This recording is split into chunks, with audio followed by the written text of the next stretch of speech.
viewers, looks like TSW4's got an update, May the 7th, 2024. So as usual, I'll read this to you to improve the accessibility of the information to those who cannot or will not go to the forums to read it. And if you will not, I get you. Good afternoon, everyone. Well, it is for me, but I'm reading this a bit late.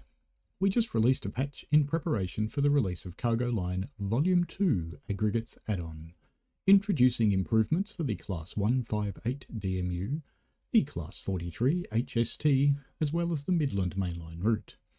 The following changes will be live on all platforms shortly. As always, please allow up to 24 hours for updates to come through. I imagine they probably well on their way by now if you haven't got them. In the highlights, fully upgraded scenery for the Mount Sorrel railhead to support Cargo Line Volume 2 Aggregates. Complete overhaul of the timetable, adding train preparation time and correct station times for the 2018 time period. Improved setup of signal approach control at various junctions to better represent the prototype. Further extensive improvements to trackside vegetation across the route. Added additional services to the timetable for owners of Southeastern High Speed and Flying Scotsman DLC. The Class 158 DMU. Guard door closing now takes less time, making it easier to keep to the timetable. PIS will now show the correct final destinations. Interior lights will no longer be disabled when the camera moves away. AI 158 trains will now behave more as expected and interfere less with the timetable. Improved visuals for console players. Increased the brightness of the DRA switch when active so that it's more obvious it is in play. Removed pixelated ambient occlusion effects. Stopped the weather effects occurring on the cab dials. I did notice that once. Class 43 HST. Corrected the ride height of power car to resolve gaps in bogie suspension. Class 43 HST lights now feature an improved spread and more accurate colour. Class 43 HST dial needles now glow in the dark for better visibility. Class 43 HST cab lights are now working as intended. Improved visuals for console players. Removed rogue polygon from power car rear wheel set. A rogue polygon. Sounds like some kind of demon. Route fixes and improvements. Added 2 Flying Scotsman services, 1Z37 and 1Z38.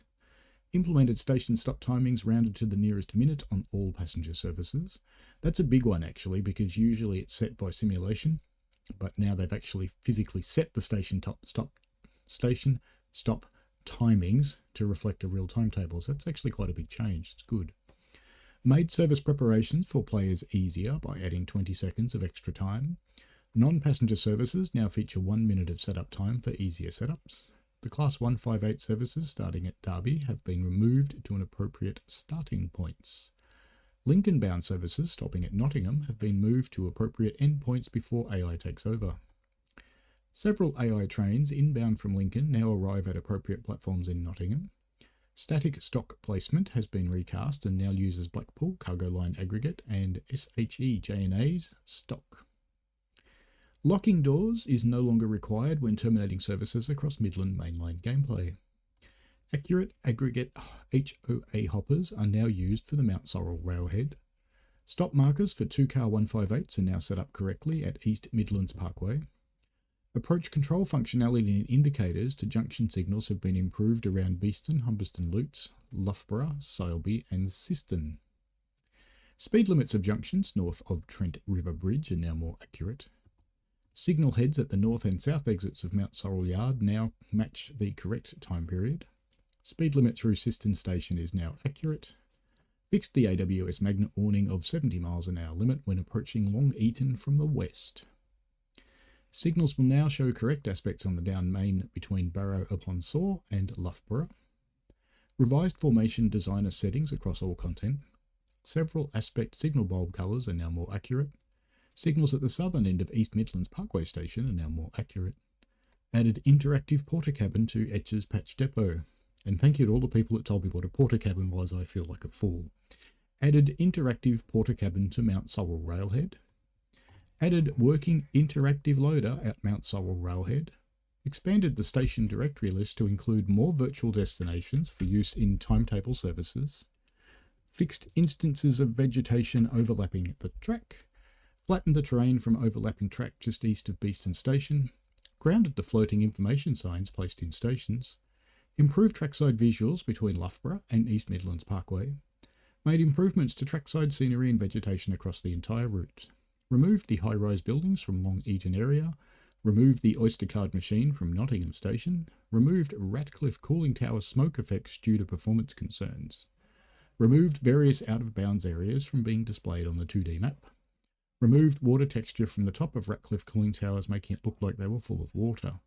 And that's a post from DTG Jan, but it matches the same text that is on Skyhook's own website and forum. So, pretty good. Looks like some good updates. I will be streaming Cargo Line 2 very shortly. Hopefully this will get published before I start streaming that, because that would be handy. Alrighty, have fun folks. See you later. As usual, any questions, ask them below. And like and subscribe. You know the drill. Bye.